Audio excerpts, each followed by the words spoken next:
Jai Baba Swami, Jai Baba Swami, Jai Baba Swami, Jai Baba Swami, Jai Baba Swami, Jai Baba Swami, Jai Baba Swami, Jai Baba Swami. Sadguru guide me, Sadguru guide me, Sadguru lead me, stay close beside me.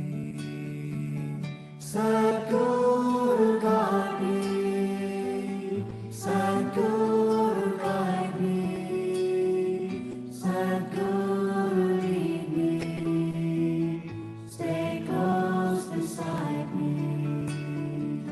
Jai Baba Swami, Jai Baba Swami, Jai Baba Swami, Jai Baba Swami, Jai Baba Swami, Jai Baba Swami, Jai Baba Swami, Jai Baba Swami.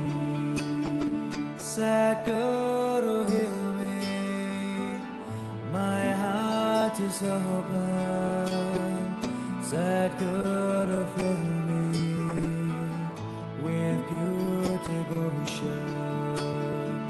Sadguru heal me, my heart is open.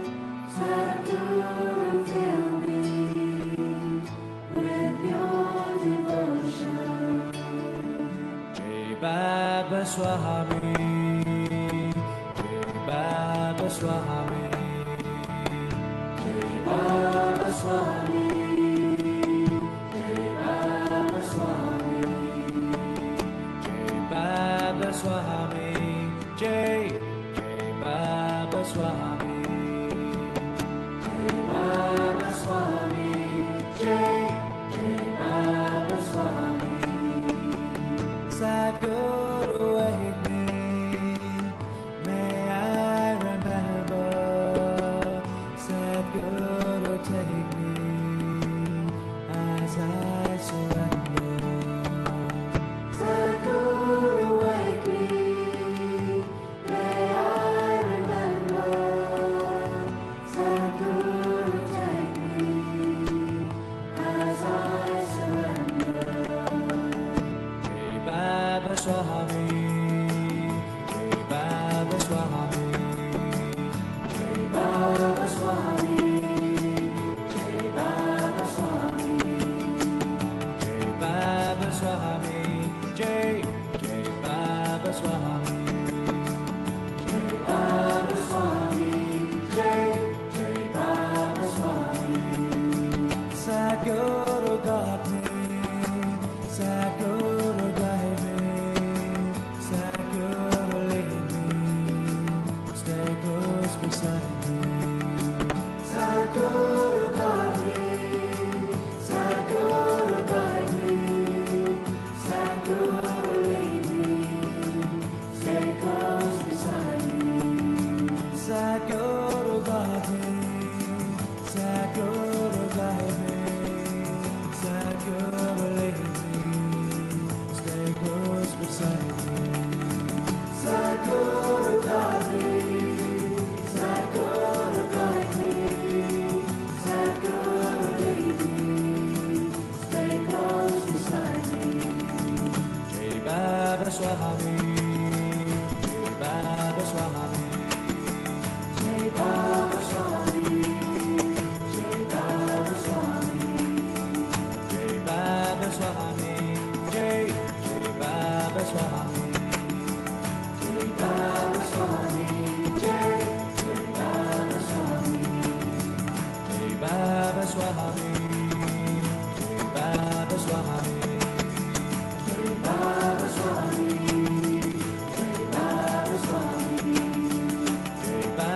Swami, Jai Jai Baba Swami, Jai Baba Swami, Jai Jai Baba Swami, Jai Baba Swami, Jai Baba Swami, Jai Baba Swami, Jai Baba Swami, Jai Baba Swami, Jai Baba Swami, Jai Jai Baba Swami, Jai Baba Swami, Jai Jai Baba Swami, Sadguru guide me, Sadguru guide me, Sadguru lead me, stay close beside me. Sadguru guide me, Sadguru guide me, Sadguru lead me, stay close beside me. Jai Baba Swami, Jai Baba Swami, Jai Baba Swami, Jai Baba Swami, Jai Baba Swami, Jai Jai Baba Swami, Jai Baba Swami, Jai Jai Baba Swami, Sadguru heal me, my heart is open. Sadguru fill me with pure devotion. Sadguru heal me, my heart is open. Sadguru fill me with your devotion. Jai Baba Swami, Jai Baba Swami, Jai Baba Swami, Jai Baba Swami, Jai Baba Swami, Jai Jai Baba Swami, Jai Baba Swami, Jai Jai Baba Swami, Sadguru aid me, may I remember. Sadguru take me as I surrender. Sadguru wake me, may I remember. Sadguru take me as I surrender. Jai Baba Swami, Jai Baba Swami, Jai Baba Swami, Jai Baba Swami, Jai Baba Swami, Jai Jai Baba Swami, Jai Baba Swami, Jai Jai Baba Swami, Sadguru guide me, Sadguru guide me, Sadguru lead me, stay close beside me. Sadguru guide me, Sadguru guide me, Sadguru lead me, stay close beside me. Sadguru guide me, Sadguru guide me, Sadguru lead me, stay close beside me. Sadguru guide me, Sadguru guide me, Sadguru lead me, stay close beside me. Jai Baba Swami, Jai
स्वामी।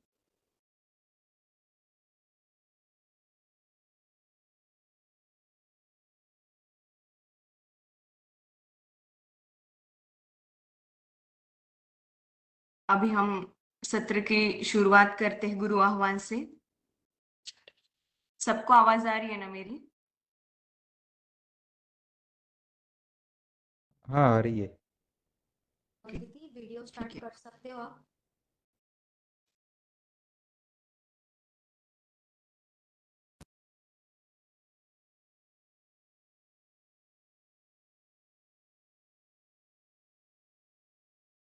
गुरु आह्वान करेंगे।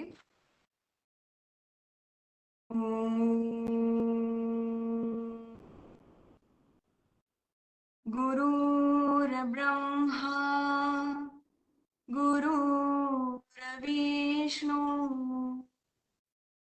गुरुर्देवो महेश्वर गुरुर्साक्षात् परब्रह्मा तस्मै श्री गुरवे नमः। तस्मै श्री गुरवे नमः। तस्मै श्री गुरवे नमः।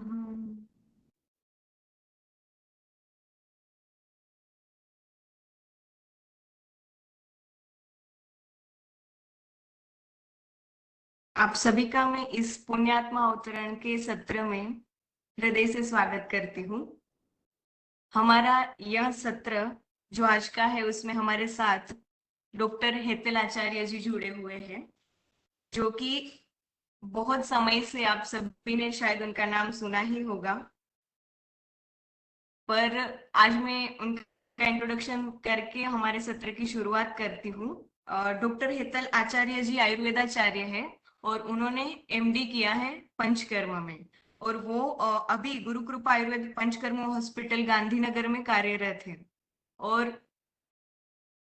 महामहिम राष्ट्रपति के द्वारा उनको सम्मानित किया गया है और 100 वुमेन्स अचीवर्स ऑफ इंडिया की लिस्ट में भी उनका सिलेक्शन हुआ था।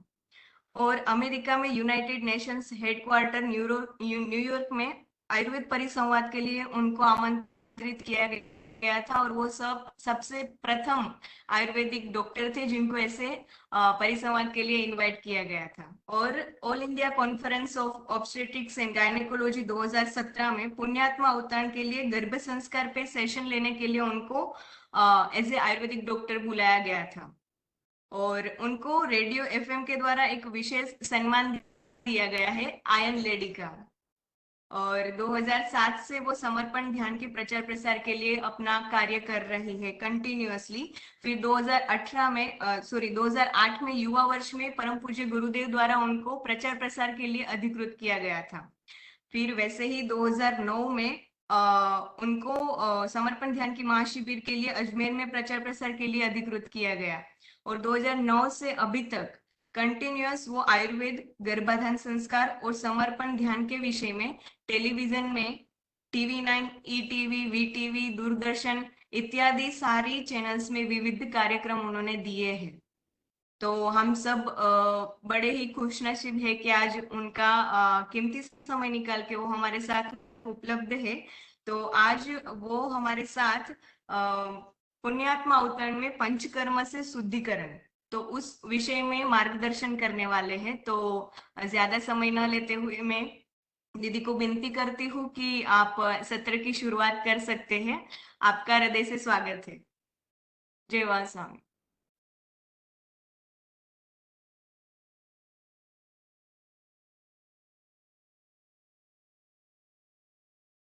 आप अनम्यूट है दीदी, म्यूट है, आप अनम्यूट कर सकते हैं। आप दिख रहे हैं ठीक से?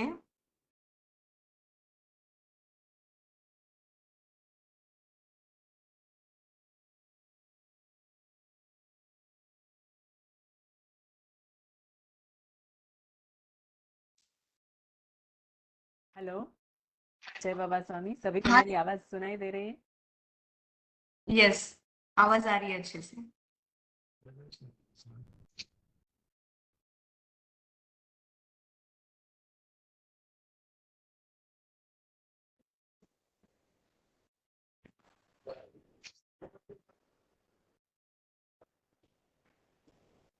हाँ, सभी को आवाज सुनाई दे रही है तो प्लीज मैसेज कीजिए, क्योंकि माइक लगा है इसलिए आपको मैसेज करना पड़ेगा।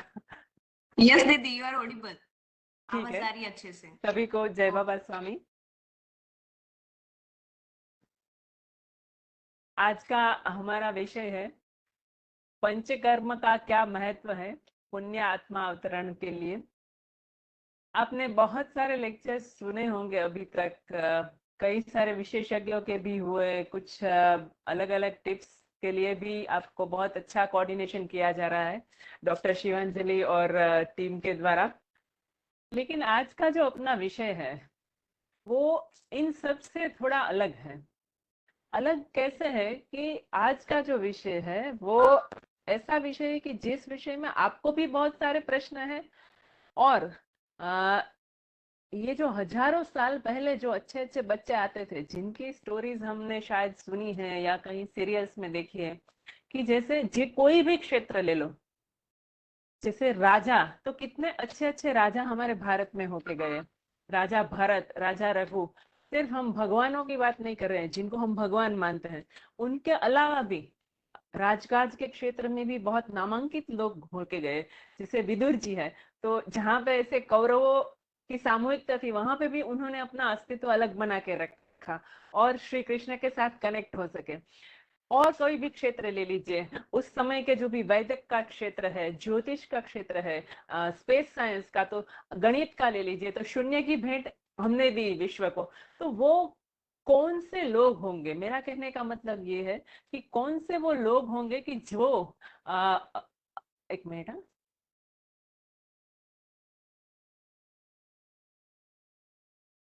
आप सबको सुनाई और दिखाई दे रहा है?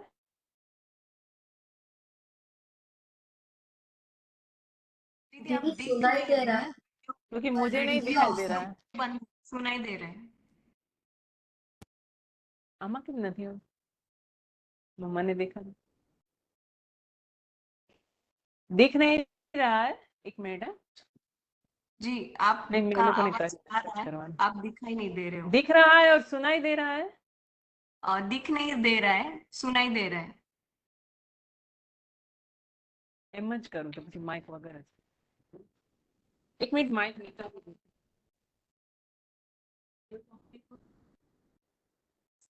Disappear થઈ ગયું છે। નહીં, અહીં પરે કરું। એક મિનિટ।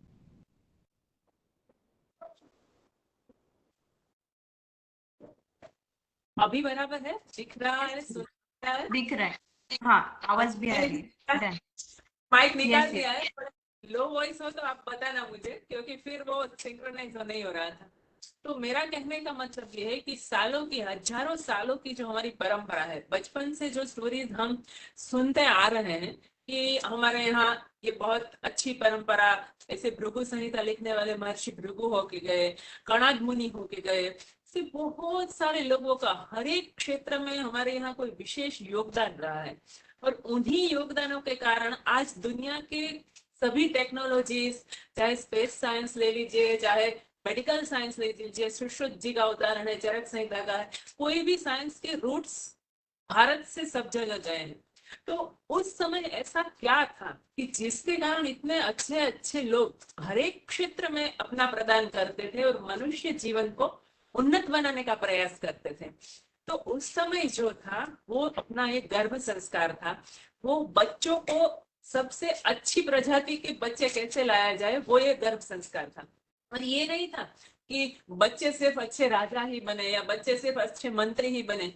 हर एक क्षेत्र में बच्चों को गुरुकुल में चॉइस दी जाती थी कि वो अपनी कुशलता के अनुसार और गुरु उनकी आत्मा की कुशलता के अनुसार देखकर उनके विषयों में उनको आगे बढ़ाते थे। तो ये अपनी पूरी पूरी परंपरा लुप्त हो गई कैसे? क्योंकि गर्भ संस्कार ही लुप्त हो गया। तो न वो पढ़ाने वाले गुरु रहे, न वो समझने वाले शिष्य रहे, और ना ही अच्छी आत्माओं का अवतरण रहा। तो वीडियो हटाई नो करो।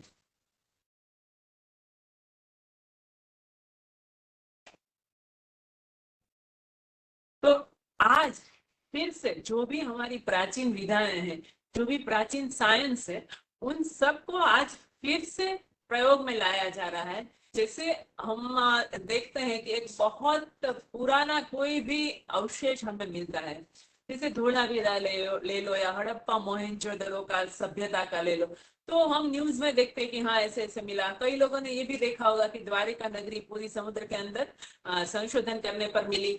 ऐसे ऐसे न्यूज आते हैं, हम देखते हैं और छोड़ देते हैं। कभी ये विचार किया कि ये कौन लोग होंगे, उनके पास कौन सी तकनीक होगी जो आज हम जिसे प्रगतिशील अपने आप को गिन रहे हैं उससे भी ज्यादा है। आज का हमारा कंस्ट्रक्शन अभी इतने ही समय में ढह जाता है, तो ये हजारों सालों तक वो कंस्ट्रक्शन कैसे टिका? वो तकनीक आई तो कहाँ से आई? तो वो कंस्ट्रक्शन का फील्ड ले लो, मेरा कहने का ये मतलब है कि कोई भी फील्ड ले लो जिसमें कुछ स्थायी और शाश्वत रूप से अगर कार्य किया गया हो, तो वो कार्य किसी मनुष्य के द्वारा किया गया, और वो मनुष्य उसके अंदर निहित वो पुण्य आत्मा के द्वारा वो कार्य किया गया है।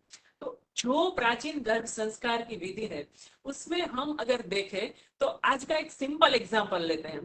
बच्चों के लिए आज एक दो धाराएं दिखती है। बहुत सारे पेशेंट ऐसे आते हैं जो कहते हैं कि हमारे सारे रिपोर्ट्स नॉर्मल है, सब कुछ नॉर्मल है, फिर भी बच्चा नहीं हो रहा है। तो दूसरी धारा के पेशेंट ऐसे आते हैं, उनको बहुत सारे प्रॉब्लम रहते हैं, या तो पीसीओडी रहती है या फिर हाइड्रोसाल्पिंग्स रहता है, मतलब ये फीमेल ऑल प्रॉब्लम्स है। माहवारी से संबंधित अनियमितताएं रहती है, मेल प्रॉब्लम्स रहते हैं, कुछ इरेक्टाइल डिसफंक्शन या फिर स्पर्म काउंट लो रहता है, स्ट्रेस लेवल ज्यादा रहता है। ये प्रॉब्लम्स के साथ ग्रुप में आने वाले कुछ एक पेशेंट रहते हैं। कुछ एक पेशेंट ऐसे हैं जिनको कोई प्रॉब्लम नहीं है, जिनके सारे रिपोर्ट्स नॉर्मल है और बच्चे नहीं हो रहे। और तीसरे ग्रुप के पेशेंट ऐसे हैं जिन्होंने आईयूआई कराया है, आईवीएफ कराया है, फिर भी बच्चे कंसीव करने में उनको सक्सेस नहीं मिल रही है।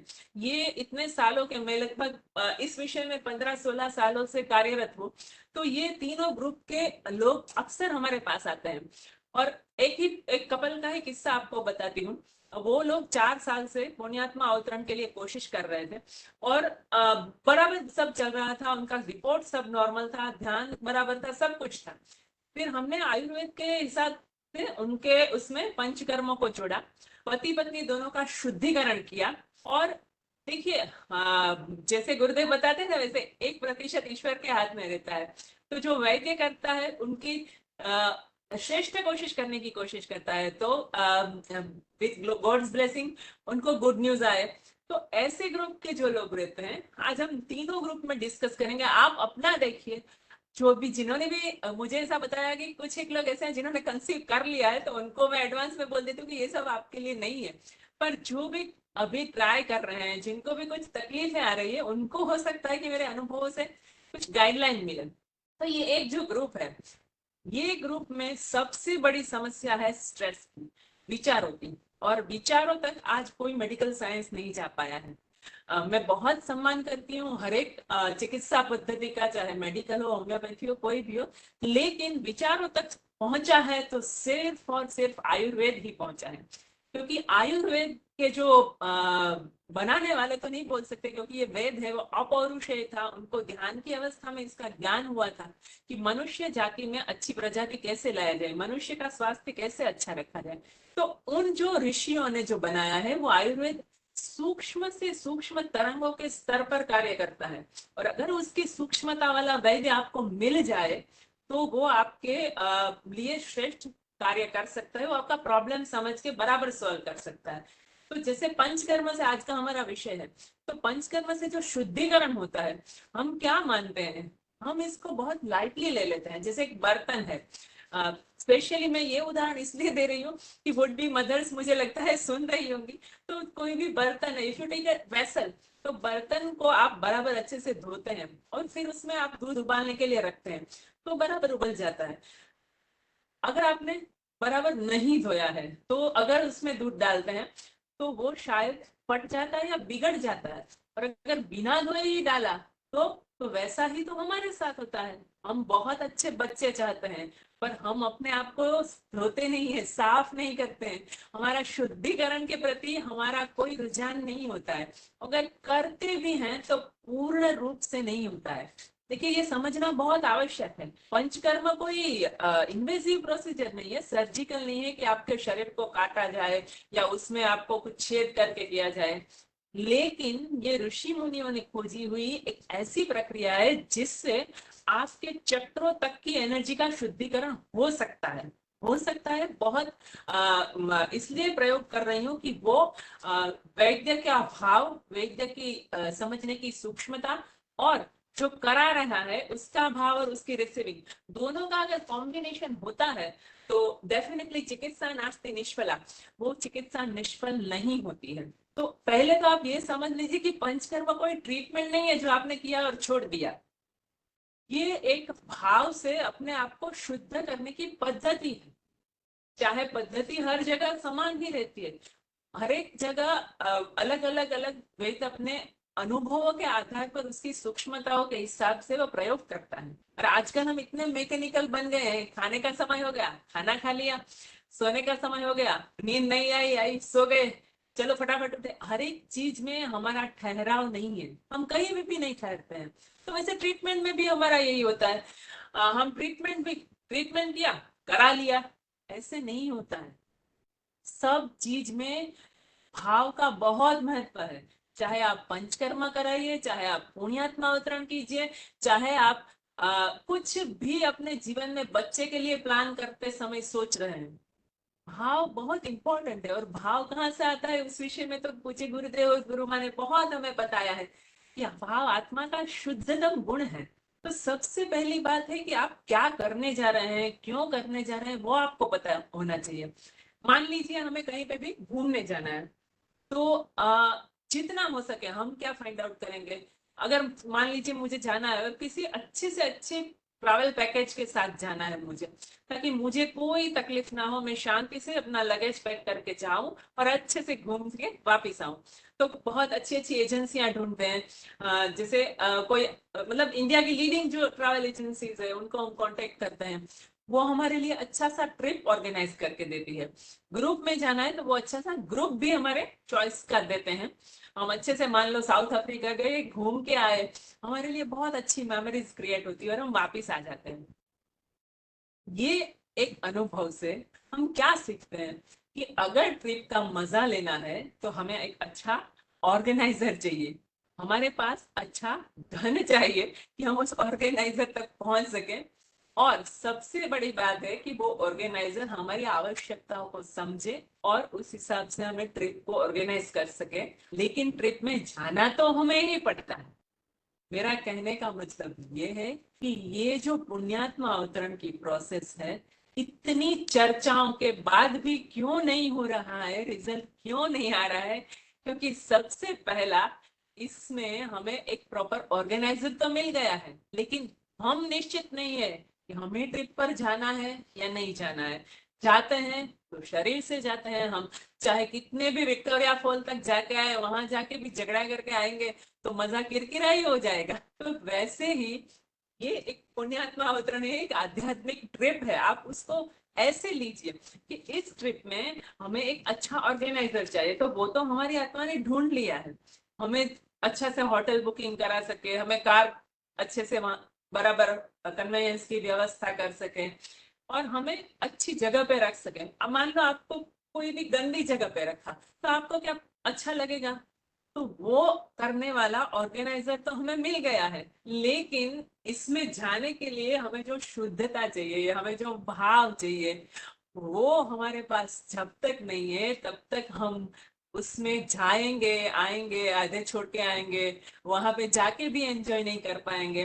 मेरा कहने का मतलब ये है कि ये ट्रिप है पुण्यात्मा अवतरण, उसमें जाने वाले हम लोग हैं, पर जो ऑर्गेनाइजर है वो हमारे लिए सारी व्यवस्था कर देते हैं। और वो ऑर्गेनाइजर है साक्षात परमात्मा के माध्यम परम पूज्य श्री शिव कृपानंद स्वामी जी। तो वो हमारे लिए भी व्यवस्था करते हैं, वो आने वाली आत्माओं की भी व्यवस्था करते हैं। इन सब में अगर हम भाव से तैयार हुए, हम शुद्धिकरण से तैयार हुए, हम इसके लिए आनंद से तैयार हुए, तो इस ट्रिप का बराबर हम लाभ उठा सकेंगे, हमारे जीवन भर की एक पूंजी हमारे पास आएगी, एक शुद्ध पवित्र खिलखिलाते हंसते मुस्कुराते बच्चे के रूप में। तो वो जो प्रेपरेशन की प्रक्रिया है वो है पंचकर्म से शुद्धिकरण की प्रक्रिया। कई लोग आकर मुझे पूछते हैं अगर पंचकर्म नहीं कराया तो पुण्यात्मा नहीं आ सकती, क्या कराना चाहिए, कैसे कराना चाहिए, आपका क्या। देखिए ये सारी बातें है ना आपकी चॉइस पर निर्भर है। मैं मेरे अनुभव से बताती हूँ। मैंने जो 3 ग्रुप बताए पेशेंट के कि कई फर्स्ट ग्रुप है रिपोर्ट सारे नॉर्मल है फिर भी कंसीव नहीं कर रहे हैं। सेकेंड ग्रुप मैंने बोला कि फीमेल और मेल इनफर्टिलिटी रिलेटेड इश्यूज है, प्रॉब्लम्स है, पीसीओडी है, हाइड्रोसल्फिंग से, इरेगुलर मेंसेस से, ज्यादा ब्लीडिंग हो रहा है, कम हो रहा है, स्पर्म काउंट लो है, और बहुत सारे मेल रिलेटेड भी प्रॉब्लम है। ऐसे लोगों में तो पंचकर्म विशेष फायदा करता है, क्योंकि पंचकर्म से क्या होता है हम डिटेल में देखेंगे, लेकिन सिंपल वे में मैं आपको बताती हूँ कि वो आपको प्रकृतिस्थ करता है, वो आपको प्राकृतिक रूप में लाके छोड़ता है। कैसे वो बताती हूँ। आप सब मेडिटेटर है ये मान के बताती हूँ कि आप लोगों ने भी अनुभव किया होगा कि जब हम ज्यादा विचार करते हैं या ऐसी सामूहिकता में जाते हैं हमारे विचार बढ़ जाते हैं, तो विचारों के कारण हमारे अंदर एक हीट बढ़ जाती है। तो सबसे पहला फायदा पंचकर्म ये करता है कि आपके विचारों की हीट दूर करता है। तो ध्यान न लगने का जो मेन कारण है, जिस कारण हमारा भाव जागृत होता है नहीं होता है या शाश्वत नहीं रह पाता है, तो वो सबसे पहला कारण है कि विचारों की हीट दूर होती है। और विचारों की हीट दूर होने के बाद कई सारे ऐसे मरीजों का अनुभव आया, हम उनको बोलते हैं कि आप पहले जाके श्री गुरु शक्ति धाम में ध्यान कीजिए, प्रोसीजर के बाद में आप ध्यान कीजिए, और उसमें उनको बहुत अच्छा लगता है प्रोसीजर के बाद। इसलिए ना सिर्फ शरीर रिलैक्स हुआ है, ना सिर्फ माइंड स्ट्रेस फ्री हुआ है, लेकिन जो विचारों की हीट थी वो निकली है। और वो निकालने की एकमात्र विधि जहां तक मैं जानती हूँ आज पूरे विश्व में पंचकर्म है।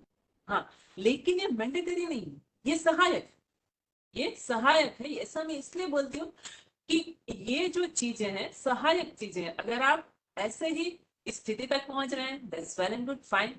हमारे जो हम जो पहले जो मैंने शुरू किया कि प्राचीन जो विधाएं थी, प्राचीन जो गर्भ संस्कार था, उसमें चरक संहिता में, अष्टांग हृदय में, आयुर्वेद के प्रत्येक ग्रंथ में कैसे गर्भाधान किया जाए स्पष्ट रूप से उसमें बताया है कि माता और पिता दोनों की शुद्धिकरण करके स्नेह स्वेदम, पहले स्नेहन कीजिए, स्नेह स्वेदाभ्याम उपपाद्य वमन विरेचनाभ्याम संशोध्य क्रमेण प्रकृतिम आपादय।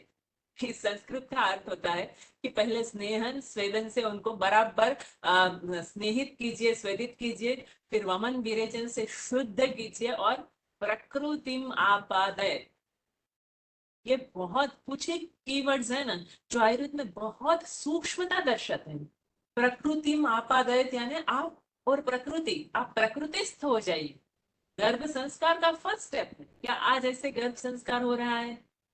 तो आज प्रकृतिस्थ होने में सबसे बड़ी जो चाबी है वो ध्यान है। और उसमें मैंने जैसे बताया ऐसे अपने विचारों की हीट दूर करके पंचकर्म सहायता कर सकता है। तो ये फर्स्ट स्टेप उन्होंने बताया है कि ये करके आप पहले तो माता और पिता दोनों की प्रकृतिस्थ स्थिति लाइए। ऐसे ही बच्चे मत बुलाइए। आप सब जानते हैं इसलिए मैं उस डिटेल में नहीं जा रही हूँ कि अतिथि आत्माएं क्या है, आमंत्रित आत्माएं। आप सब आमंत्रित आत्माओं के लिए ही प्रवृत्त है, ऐसा मानकर मैं ये सब बता रही हूँ कि ऐसे ही बच्चे मत लाइए। सबसे पहले अपने आप को तो प्रकृति से जोड़िए। देखिए ये विचार भी कितना सुंदर है कि आप प्रकृति से धीरे धीरे धीरे समरस होते जा रहे हैं, बाद में आप बच्चे के लिए प्लान कर रहे हैं। नेक्स्ट स्टेप ये बताया गया है कि संशुद्धोच्च मतलब जिनका शुद्धिकरण हो चुका है, आस्थापनम अनुवासनाभ्याम उपाचरित, आस्थापन और अनुवासन जो बस्तियों की प्रक्रिया है उसके लिए उनको जाना चाहिए। ये क्यों जाना चाहिए हम थोड़ा सरलता से आज समझेंगे और फिर आध्यात्मिक पहलू भी देखेंगे। फिर क्या करना है कि मधुर औषधम संस्कृताभ्याम घृत शिराभ्याम पुरुषम स्त्रियम तु तैल माशाभ्याम।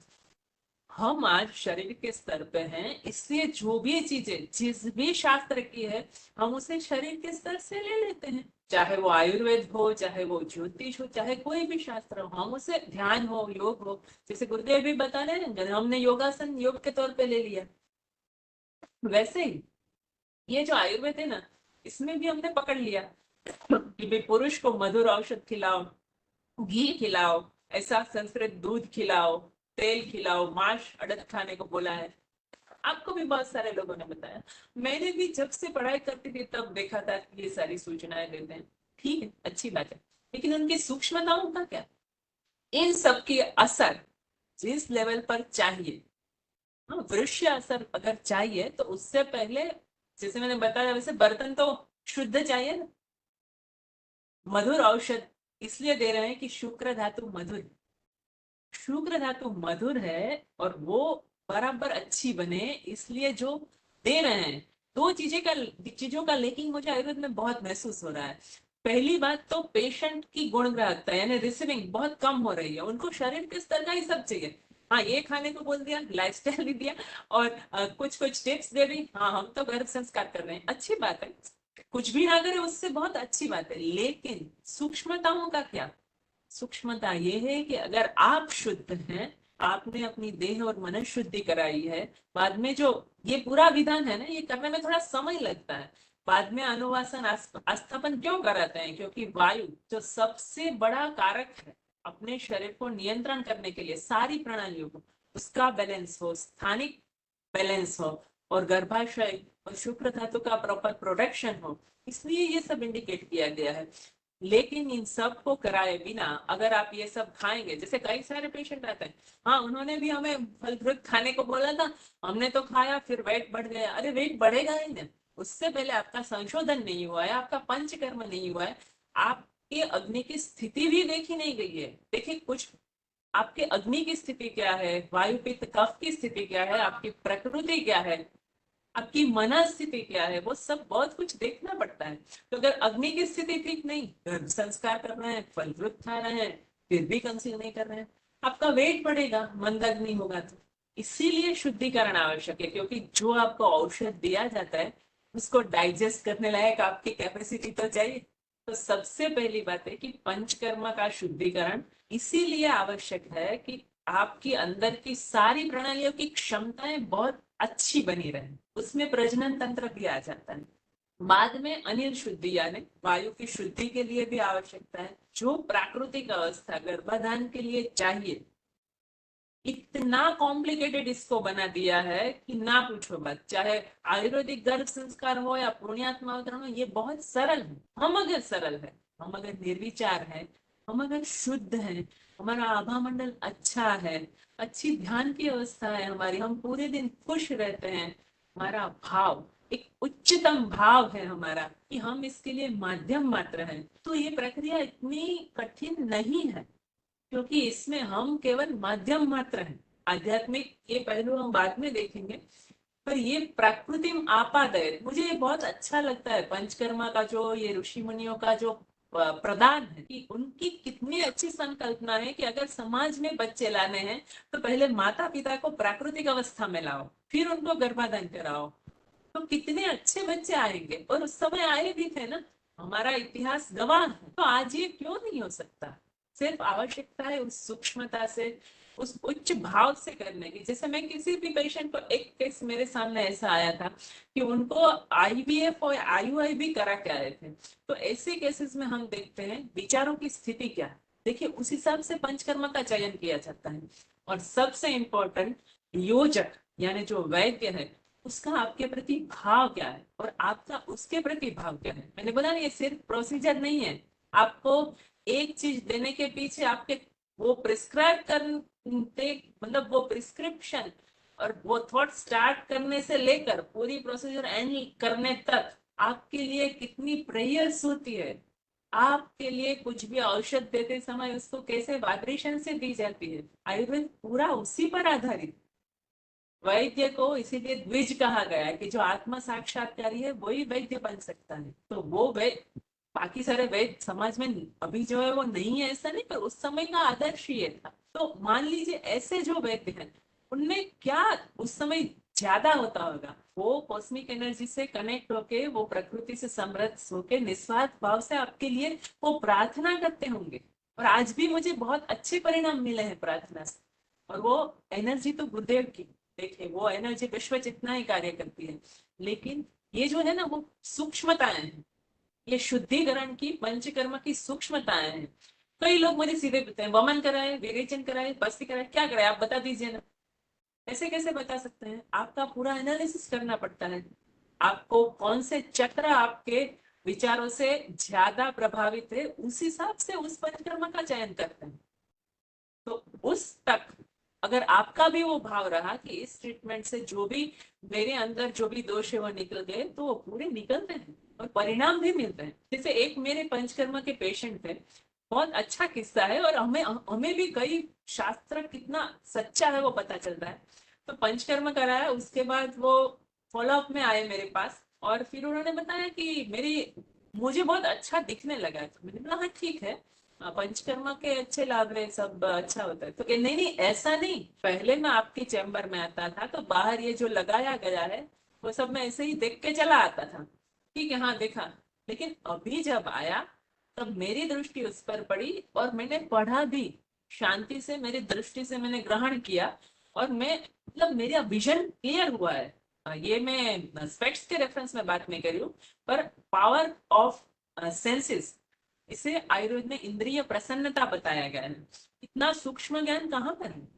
तो ये सारे पंचकर्म के लाभ है। आपका अग्नि अच्छा होता है, डाइजेस्टिव कैपेसिटी, और जठराग्नि आपका अच्छा होता है, तो आपकी सारी सिस्टम रस रक्त मांस में मेद अस्थि मज्जा और शुक्र, अच्छा बच्चा चाहिए तो अच्छा स्पर्म चाहिए, और अच्छा स्पर्म चाहिए तो ये रस से लेकर शुक्र तक की जो यात्रा है धातुओं के अग्नि की, वो भी अच्छी होनी चाहिए, और उसके लिए जठराग्नि अच्छा चाहिए। तो पंचकर्म तो सबसे पहला लाभ है कि वो जठराग्नि अच्छा करता है।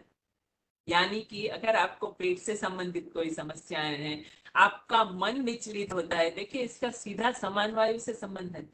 आपको खाने में भूख लगती है, नहीं लगती है, आपका मोटापा है, आप पतले हैं, ये मेटाबॉलिक जो भी डिसऑर्डर है वो एकदम बैलेंस हो जाते हैं पंचकर्म से।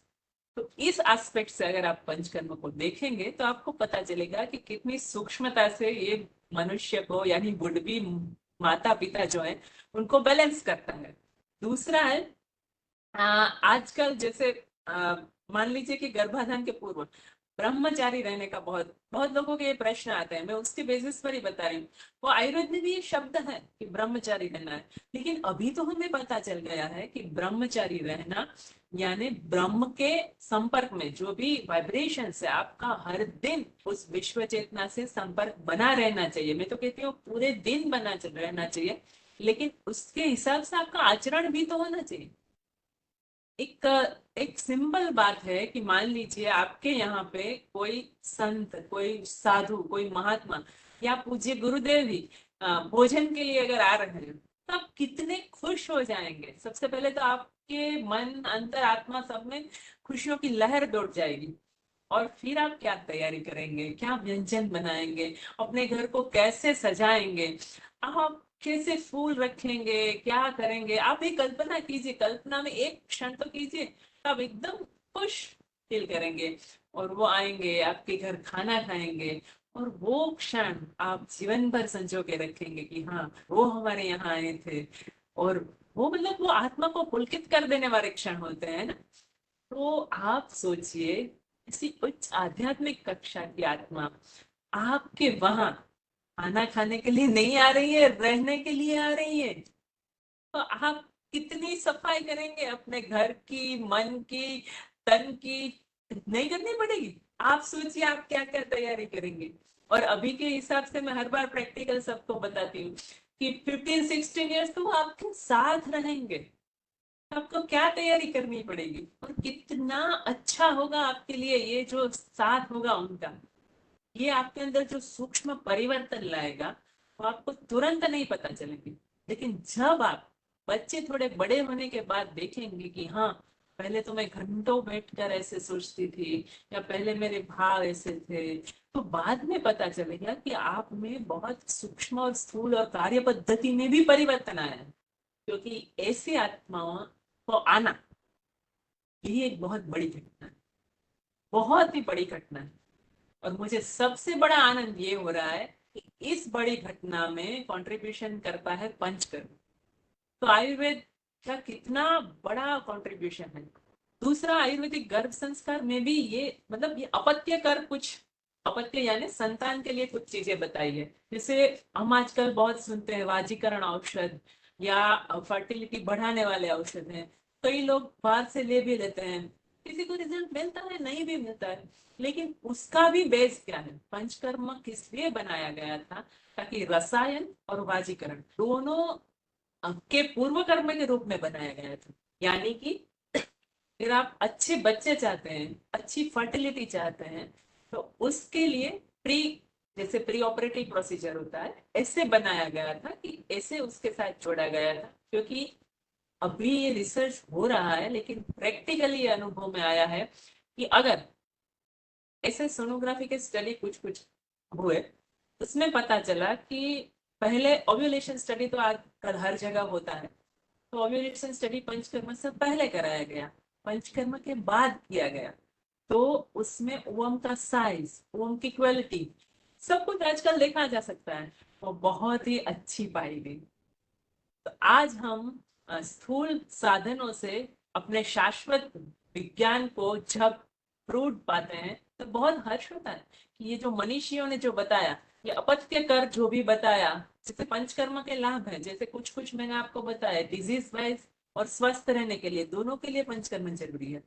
हम अपने, मैं बार बार बता दी हूँ, हम जब से बॉर्न हुए और जितनी भी एज के आप हो, 25, 27, 37, जितनी भी एज के हो, आपके पास जो भी व्हीकल हो, मान लीजिए स्कूटर है या कार है या कोई भी व्हीकल है, आप उसकी सर्विस कराते होंगे या हर बार उसको देते होंगे बराबर, क्योंकि आपको फंक्शनल चाहिए। क्या आपने माइंड और बॉडी की सर्विस कराई है क्या? तो ये जो पंचकर्म है वो हमारे माइंड और बॉडी की सर्विसिंग है। इसके बाद आपका मन शांत होता है, उत्साह आता है, कार्य करने का उत्साह लाने वाली कोई गोली नहीं है, जैसे गुरुदेव बताए से विचारों को शांत करने वाली गोली नहीं है, वैसे विचारों की हिट निकालने की भी कोई विधा कहीं पे नहीं है सिवाय पंचकर्म में। तो पंचकर्म का एक लाभ है अपत्य कर, बताया गया। मैं सारे लाभों को भी नहीं बताऊंगी क्योंकि समय कम है, पर ये संतान प्रद औषधियों के लिए ये चैनल्स ओपन करता है। दूसरा, कुछ भी कैसे भी ले लीजिए, आज जो वैचारिक प्रदूषण में हम जी रहे हैं, गुरुदेव ने इस बार भी बताया ना कि दो ही स्थान है, या तो आप हिमालय में चले जाओ या समाज में ध्यान केंद्र में रहकर ध्यान। वैसे ही आज हम जिस वैचारिक प्रदूषण में रह रहे हैं, हम जंगल में तो पुण्यात्माओं के लिए प्लानिंग करने चाहे भी रहना तो इधर ही है, तो हम इधर वैचारिक प्रदूषण में रह रहे हैं, तो विचारों का हम पर प्रत्यक्ष या परोक्ष प्रभाव हो ही रहा है। और जो भी एनर्जी का फ्लो है, देखिए सूक्ष्मता कहाँ तक जाती है पंचकर्म की। पंचकर्म जो है अपने चक्रों, अपनी नाड़ियां, मैं सिर्फ सूर्य नाड़ी, चंद्र नाड़ी, मध्य नाड़ी की बात नहीं करती हूँ, योग के हिसाब से हमारे अंदर, हमारे जो सूक्ष्म शरीर है उसमें 72,000 नाड़ियां होती है, 72,000। और वो नाड़ियां ने वो ऐसे ही आर्टरी और वेन के रूप में नहीं रहती है, वो नाड़ियां एनर्जी की सूक्ष्म चैनल के रूप में रहती है। और उन 72,000 नाड़ियों का भी कंट्रोल हमारे अंदर के फोर्स से होता है। तो जब देखिए ये पंचकर्म से इतनी सूक्ष्मता होती है कि वो फ्लो ऑफ एनर्जी प्रॉपर करता है, वो नाड़ी शुद्धि जो हम कहते हैं ना, वो बराबर वो फ्लो ऑफ एनर्जी हमारा, जैसे ही हम एक फ्लो में आ गए, हमारा नाड़ियों का फ्लो यानी प्राकृतिक रूप में जो प्रकृति मापा दे, पंचकर्म प्राकृतिक रूप में जो हमारा एनर्जी का फ्लो है, वो बराबर रेगुलेट करके हमको स्थिति में ला के देता है। ये मैं इसलिए बता रही हूँ कि हम जिनको लाना चाहते हैं वो प्राकृतिक रूप में है। इतनी चर्चा के बाद शायद आपको अब ये बराबर महत्व समझ में आ गया होगा कि जिनको लाना चाहते हैं वो तो शुद्ध है, तो प्राकृतिक है, वो निर्विचार है, और हम विचार युक्त है। हमारी इतनी ही समस्या से ग्रस्त है, हमें घर याद आता है, अभी मेरा घर नहीं बना, अभी तो क्या है कि मेरी जॉब बराबर नहीं है, अर्निंग बराबर नहीं है, घर में मेरी सास ससुर से बनती नहीं है, या किसी को एम्बिशंस होती है कि मेरी करियर नहीं हुए। हम कितना सारा सोचते हैं, जिनको लाना चाहते हैं उनको ये कोई प्रॉब्लम नहीं है, वो नहीं सोचते हैं ये सारी चीजों के बारे में कि मैं बॉर्न होऊंगा तो मेरे घर का क्या होगा, इसका क्या होगा, कैसे कैसे आएंगे वो। हाँ, ये जोड़ कैसे होगा? सीधा जोड़ नहीं हो सकता। इसीलिए मैंने बोला ना, वो ऑर्गेनाइजर हमारी लाइफ में आया है, वो महान एनर्जी का फोर्स हमारी लाइफ में है। और हर बार जैसे ऑफन मैं बताती हूँ ये बात, मेरे आप यूट्यूब में भी लेक्चर देखे होंगे तो मैंने बताया कि जिसका जिससे कनेक्शन है ना वो उससे जुड़ता है, तो वो प्योर है, गुरुदेव प्योर। वो डायरेक्टली वो सूक्ष्म और गूढ़ ज्ञान, वो गूढ़ विद्या के थ्रू हम तक वो एनर्जी पहुंचती है बच्चे के रूप में। हमारा सिर्फ उस ऑर्गेनाइजर पे विश्वास होना चाहिए कि वो हमारे लिए बराबर ही सब ऑर्गेनाइज करके देगा। इतना विश्वास अगर हम नहीं रखेंगे तो ये कार्य होना मुश्किल हो जाता है। तो ये पंचकर्म क्या करता है, हमें विचार रहित होने में सहायता करता है। तो आत्मा का तो विश्वास परमात्मा पे, सदगुरु पे है ही। तो वो जो उच्चतम भाव की अवस्था चाहिए पुण्यात्मा अवतरण के लिए, वो धीरे धीरे हमारे अंदर अपने आप आती है, सब घटित होता है। कुछ इसमें बाहर से करने का नहीं है। हाँ, लेकिन जैसे मैंने बताया कि औषधियां हैं, पंचकर्म है, जो भी चीजें आप कीजिए, जहां पे भी कीजिए, जैसे भी कीजिए, आप पूर्ण श्रद्धा से कीजिए। आपका जैसा भाव रहेगा ऐसा उसका रिजल्ट मिलेगा। एक और चीज है, कुछ कुछ मुश्किलें आती हैं। हाँ, एक और चीज मैं बताना चाहती हूँ। मेरे साथ गायनिकोलॉजिस्ट भी है। हम कई सारे ऐसे पुण्यात्मा अवतरण के पेशेंट्स के लिए हम लोग साथ मिलके भी काम करते हैं। और उन्होंने बहुत सारी पुण्यात्माओं की डिलीवरी भी कराई हुई है, डॉक्टर भक्ति पढ़ियार। तो उनका एज ए गायनिकोलॉजिस्ट उनका रिव्यू क्या है मैं बताना चाहती हूँ। ये इसलिए बताना चाहती हूँ कि हो सकता है आप में से कोई इन समस्याओं में से गुजर रहा हो। मेडिकली उन्होंने ऐसा बताया है कि अगर पंचकर्म करने के बाद जो भी कंसेप्शन होता है, गर्भ धारण होता है, प्रेगनेंसी होती है, डिलीवरी होती है, देखिए पंचकर्म का रोल सिर्फ गर्भ धारण के लिए नहीं, आपको ड्यूरिंग प्रेगनेंसी भी पंचकर्म हेल्प करता है। आपको प्री डिलीवरी, आजकल सबसे बड़ी समस्या डिलीवरी की है, तो उसमें भी कुछ कुछ पंचकर्म इंडिकेट किए हैं और वो भी हमने किए हैं। तो एक पेशेंट ऐसा था कि उसको जो पंचकर्म करवाया प्री डिलीवरी, एक माइनर ट्रीटमेंट करवाई और एक मेजर ट्रीटमेंट जो भी जैसे शास्त्र में बताया है वैसे कराई, उसका हेड फिक्स नहीं हो रहा था बेबी का। 8वें महीने के बाद तो हेड फिक्स हो गया। देखिए ये छोटी चीज नहीं है कि लास्ट मंथ में आपके बेबी का हेड फिक्स नहीं हो रहा है, मेडिकली एक बहुत बड़ा इश्यू होता है। नॉर्मल डिलीवरी हो गई, 1.5 या 2 घंटे में उनकी डिलीवरी हो गई। तो ये कितनी अच्छी बात है आज के समय में, जब नॉर्मल डिलीवरियां ही मुझे लगता है धीरे धीरे रेयर हो जाएगी, तब ये आपको प्रकृति की तरफ भेजता है, प्रकृति से जोड़ता है और आपकी डिलीवरी नॉर्मल। तो गायनेकोलॉजिस्ट का रिव्यू है कि इससे हार्मोन रेगुलेशन अच्छा होता है। हॉर्मोन्स अगर आपके दोस्त हैं तो ये पूरी यात्रा में आप एकदम सुखद अनुभव करेंगे। अगर हॉर्मोन्स इम्बैलेंस हुए तो आपको छोटी से लेकर बड़ी से बड़ी तकलीफें हो सकती हैं। पीसीओडी आज का बहुत बड़ा प्रॉब्लम है, मेंस्ट्रुअल इरेगुलरिटी, सब हॉर्मोन्स ही तो कंट्रोल करता है ना। हॉर्मोन्स को कौन कंट्रोल करता है? वायु। वायु को कौन साथ में आता है? मन। मन को कैसे कंट्रोल करे? विचार नहीं रुक रहे हैं, विचारों से हीट बढ़ जाती है, हार्मोन इम्बैलेंस हो जाता है। पंचकर्मा क्या करता है? वो हीट को बैलेंस करता है। गुड एंडोमेट्रियम, आयुर्वेद में 4 कंपोनेंट बताए हैं गर्भाधान के लिए: ऋतु, क्षेत्र, अंबु और बीज। सिंपल बताती हूँ। ऋतु यानी योग्य समय, जैसे हम बीज बोते हैं वैसे ही योग्य समय पे गर्भाधान करना चाहिए, योग्य ऋतु में। क्षेत्र यानी कि वो पर्टिकुलर प्लेस। अंबु यानी पोषण, क्या पोषण देना चाहिए, और बीज कैसा होना चाहिए। गुड एंडोमेट्रियम, पंचकर्म से जो एंडोमेट्रियम है, जो क्षेत्र शुद्धि हम बोलते हैं, वो शुद्धि होती है। और वो जो गर्भाशय की जो वॉल्स होती है वो क्या कहते हैं, पोटेंशियलिटी उसकी बढ़ जाती है निदेशन के लिए, बच्चे की इम्प्लांटेशन के लिए, यानी कि वो बच्चा गर्भाशय की वॉल में अच्छे से समय आने पर जुट जाता है। अभी जो हो रहे हैं मिसकैरेज, मिसकैरेज का एक रीजन ये है कि एंडोमेट्रियम अच्छा नहीं होना। पंचकर्म से ये अच्छा होता है। गुड क्वालिटी ऑफ ओवम, वो तो हमने बात की। गुड बीएमआई, जो बीएमआर आपका है वो बहुत अच्छा रहता है, विच लीड्स टू, इससे क्या होता है, हेल्दी फीटल डेवलपमेंट। कितने पेशेंटों में ऐसा देखा गया है कि इंट्रा यूटेराइन डेवलपमेंट पे बहुत बड़ा असर आता है। ये पंचकर्म सहायक होता है कि अंदर, मैं नहीं बोल रही हूँ, गायनेकोलॉजिस्ट ने बताया है। अभी पीपीटी का वो नहीं है कन्वीनियंस, वरना मैं आपको वीडियो भी बता सकती। Reduction in complications like abortion, placenta previa and आयुजिया। एबॉर्शन हो जाना, प्लेसेंटा प्रेविया यानी प्लेसेंटा कभी कभी अनयूजुअल कंडीशन में आ जाती है। वो ऐसी कंडीशन होती है प्लेसेंटा प्रेविया की, उसमें आपको बच्चे को लिए बहुत रिस्क हो जाता है, तो वो कंडीशन नहीं आती है। IUGR intrauterine growth retardation, decrease chances of hypertension and diabetes in pregnancy. ये भी एक आजकल देखा गया है कि कई पेशेंट ऐसे आते हैं कि हमें प्रेगनेंसी से ही डायबिटीज शुरू हुआ या ब्लड प्रेशर शुरू हुआ, बहुत छोटी एज होती है 30 to 35, और फिर वो पूरे जीवन गोलियां खाते रहते हैं। ये क्यों होता है? क्योंकि प्राकृतिक हुए नहीं थे गर्भ संस्कार के समय, बाद में भी प्राकृतिक नहीं रहे। तो ये सारी चीजें कहीं ना कहीं मनुष्य को और स्पेशली वुड बी मदर्स को, बच्चे को अफेक्ट करती है। तो ये गायनिकोलॉजिस्ट का रिव्यू है कि पंचकर्म से इतने फायदे होते हैं। दूसरा कि एक सबको ये ऐसा लगता है ना कि हमारा बच्चा सबसे अच्छा हो, तो उसके कुछ की फैक्टर्स बताती हूँ आपको कि क्या करना चाहिए। ये एक आयुर्वेद का एक बहुत अच्छा गाइडलाइन है। उसके बाद में हम इसका थोड़ा आध्यात्मिक पक्ष देखेंगे और फिर आपके कुछ प्रश्न है तो लेंगे कि वीर्यवान या शक्तिशाली संतान के लिए क्या चाहिए। अष्टांग हृदय में बताया है, शुद्धे गर्भाशय मार्गे रक्ते शुक्रे नीले हृदि वीर्यवंतम सुतम सुते।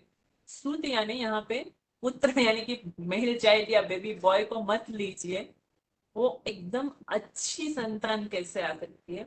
तो शुद्ध क्या चाहिए? शुद्ध गर्भाशय यानी कि गर्भाशय शुद्ध चाहिए, जैसे हमने देखा कि एंडोमेट्रियम अच्छा होना चाहिए, गर्भाशय अच्छा होना चाहिए।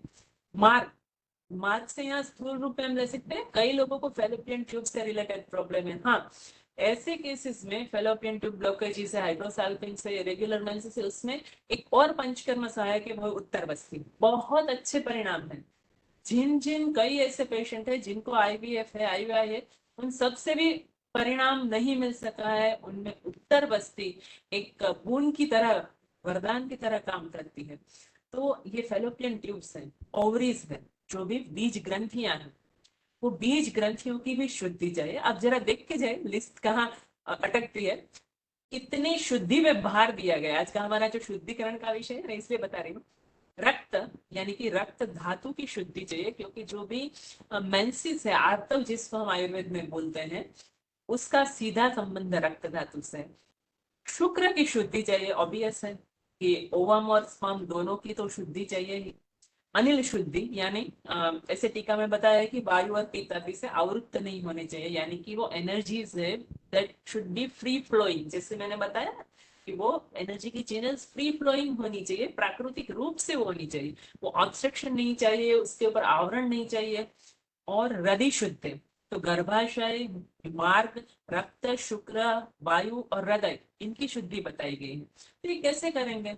स्थूल रूप से तो हमने देखा कि ये ऐसे ऐसे शुद्धि होनी चाहिए। आप लोग तो डॉक्टर हो नहीं, वैद्य हो नहीं, सिर्फ आप इतना समझिए कि जो मार्ग है, जैसे मैंने बोला ना ट्रिप में जा रहे हैं, तो वो छोटा बेबी बनने का जो मार्ग है ना, वो ओवरीज से, स्पेशली मैं स्त्रियों की इसलिए बात कर रही हूँ कि माता की स्थिति सबसे महत्वपूर्ण है, वो ओवरीज से शुरू होता है। आप हम ऐसा मानते हैं कि हम कंसीव करते हैं और तब से शुरू होता है, नहीं। आपका जब ओव्यूलेशन होता है ना, ये आप एजुकेशनल वीडियो देखना, मेरे पास है फर्टिलाइजेशन का, पर अभी नहीं दिखा पाऊंगी। तो ओवरीज से जो छोटा सा ओम बनता है ना, वहां से एक संभावना की शुरुआत होती है। तो उस समय आप क्या विचार करते हैं, वो हर एक का ओवम पे इफेक्ट होता है। आप कितना टेंशन करते हैं, उसका भी ओवम पे इफेक्ट होता है, उसका रिप्रोडक्शन पे इफेक्ट होता है। कितने सारे रिसर्च आप गूगल कीजिए, तो वो जो इफेक्ट होता है, वहीं से तो वो संभावना होती है। तो ओव्यूलेशन, फिर फेलोपियन ट्यूब, गर्भाशय, ये पूरी जो चैनल है उनकी शुद्धि चाहिए। तो क्या स्थूल ही शुद्धि चाहिए हमें? नहीं, उनको जो रेगुलेट करने वाली एनर्जी है। चक्रों के विषय में सीधे मैं आपको बताऊं तो मूलाधार और स्वाधिष्ठान चक्र है, सीधे ही विचारों से संबंध है, सीधे ही आपके भावों से संबंध है, आप भौतिक स्तर पे हैं या नहीं उससे संबंध है। तो सीधे ही उनकी शुद्धि अति आवश्यक है। फिर रक्त शुद्धि, ओवम की शुद्धि, फिर स्पर्म की शुद्धि, इसमें मेल का भी पार्ट आ जाता है। आपके एक विचार, आयुर्वेद में बताया है, शुक्र धातु को शुद्ध होकर अपने रिजल्ट मिलने के लिए 30 दिन लगते हैं शुक्र धातु को बनने के लिए। तो आप जब चांस लेने आते हैं एटलीस्ट उसके 30 दिन पहले तो अपना अवलोकन कीजिए, शुद्ध है क्या नहीं, आपके विचार क्या है। एक स्पर्म मनुष्य को आगे का भविष्य बनाता है। मैं बताऊंगी पहले भी कुछ पूज्य गुरुदेव से हुई बातचीत के अंश भी मैं आपको बता शेयर करूंगी, ताकि आपको भी पता चले कि ये कितना सूक्ष्म विज्ञान है गर्भाधान संस्कार। और अनिल शुद्धि वायु यानी कि सिर्फ गैसेस नहीं, हम उसको पूरा वायु और आकाश तत्व की एनर्जी, न्यूरोलॉजिकल, एंडोक्राइनल यानी हार्मोनल, गायनिकोलॉजिकल, सब सिस्टम को रेगुलेटिंग फैक्टर, उनकी शुद्धि। ये कैसे हो सकती है रेगुलेटिंग फैक्टर्स की शुद्धि, यानी पूरी सिस्टम की शुद्धि। और हृदय शुद्धि, देखिए कुछ कुछ चीजें आयुर्वेद में मुझे बहुत स्पष्ट है, वैसे जो बोलते हैं ना कि it really touches the heart, कि हृदय शुद्धि यहाँ तक कौन सा साइंस गया है, कोई साइंस नहीं गया। हृदय शुद्धि यानी हम ऐसा सोचेंगे अरे हार्ट की शुद्धि, नहीं, ये हार्ट की शुद्धि नहीं बता रहा है। हृदय यानी कि दोष विरहित स्थिति, कैचेस फ्री स्थिति चाहिए आपकी, हम अगर आध्यात्मिक दृष्टि से समझाए तो हृदय शुद्धि यानी आपकी मन शुद्धि, आपकी चित्त शुद्धि, आपके हृदय चक्र की, आपकी भाव की शुद्धि। क्योंकि आयुर्वेद में कहा है हृदयम चेतना स्थानम तम सुश्रुत देहिनम। मैं कुछ कुछ श्लोक बोल जाऊंगी, जितना हो सके मैंने सरल बनाने की कोशिश की है, लेकिन ये चेतना का स्थान है। तो मैं एक पवित्र आत्मा हूँ, मैं एक शुद्ध आत्मा हूँ, is a gateway of this हृदय शुद्धि। तो हम बहुत भाग्यशाली हैं कि आयुर्वेद का जो ये पोर्शन है ना, ये कहाँ से कहीं से नहीं हो सकता, ये अध्यात्म आज हमें मिल रहा है। तो ये सारी शुद्धि आयुर्वेद में ऐसा बताया है कि शक्तिशाली संतान के लिए चाहिए। तो इसके लिए आवश्यकता है कि पंचकर्म और ध्यान दोनों से आंतरिक बाह्य शुद्धिकरण का समन्वय किया जाए। आप सबको पता ही होगा, इसलिए मैं बाकी डिटेल में नहीं जा रही हूँ कि गर्भ संस्कार का ड्यूरेशन वगैरह क्या है। शॉर्ट में बताती हूँ कि मैक्स टू मैक्स आप, मैक्स नहीं, मिनिमम आप 3 मंथ पहले से प्लान कीजिए। अगर आपके पास उतना समय नहीं है तो एटलीस्ट 1.5 महीना तो आप पहले शुरू कीजिए। और फिर ड्यूरिंग प्रेगनेंसी का जो समय रहता है वो पूरा, पोस्ट प्रेगनेंसी यानी कि पोस्ट नेटल केयर जिसको बोलते हैं, बेबी और मदर के 3 मंथ्स। और जब तक वो 12 या 16 साल का नहीं हो जाता तब तक टिप्स भी देते हैं। ये सब पूरा ड्यूरेशन गर्भ संस्कार का है। ये बहुत बड़ा प्रोजेक्ट है। Just think for a while, आपको कोई भी करोड़ों का प्रोजेक्ट मिल जाए, आप कितना डेस्परेट होके काम करोगे, दिन रात लग जाओगे। तो ये उससे भी बड़ा प्रोजेक्ट है। इन बच्चों से आप जो लाइन खोल रहे हो वो आपको और मुझे नहीं पता है, शायद उस वक्त हम हो या ना हो, पर इन बच्चों, पुण्यात्मा, उनके बच्चे, ये पूरी एक नई जनरेशन आ रही है। और ये कितना बड़ा प्रोजेक्ट है लाइफ टाइम का। इसके लिए आपको विश्व चेतना ने चुना है। आप वो भाग्यशाली would be mothers and fathers. तो ये जो गर्भ संस्कार का ड्यूरेशन है वो कंसेप्शन से पहले 3 मंथ्स, ड्यूरिंग प्रेगनेंसी और पोस्टनेटल केयर, और उसके बाद टिप्स तक भी हम उसको मान सकते हैं। लेकिन प्रॉपर अगर देखें तो पहले और प्रेगनेंसी के पहले और बाद के 3 मंथ्स, इतना प्रॉपरली आपको गिन सकते हैं। और दूसरा है, शॉर्ट में एक और पॉइंट बता देती हूँ, आप लोग मेरे यूट्यूब के लेक्चर्स में डिटेल में समझ सकेंगे। मैंने उसमें रिसर्च भी बताया है कि गुणात्मक परिवर्तन कैसे होता है। गुरुदेव जी संस्कार के विषय में बहुत बताते हैं। संस्कार वही गुणांतराधानम, ये एक आयुर्वेद में बहुत अच्छी डेफिनेशन है। क्योंकि आयुर्वेद सीधा ही अध्यात्म से जुड़ा हुआ है। अगर अध्यात्म से आप जुड़े हुए नहीं हो तो सूक्ष्मताएं आपको पता नहीं चल सकती। गुणांतराधानम यानी गुणों में जो परिवर्तन होता है सूक्ष्म रूप में, वो संस्कार है। अभी आप ही just think for a while, research आप सब मेरे लेक्चर में देख लेना, यूट्यूब पे है available. Just think for a while, क्षमाशीलता, करुणा, दूसरों में मदद करने की भावना, प्रामाणिकता, आप कैसे खान पान से लाएंगे, आप कैसे वो diet, lifestyle, dos and don'ts और एक्सरसाइज से अपने बच्चे में लाएंगे।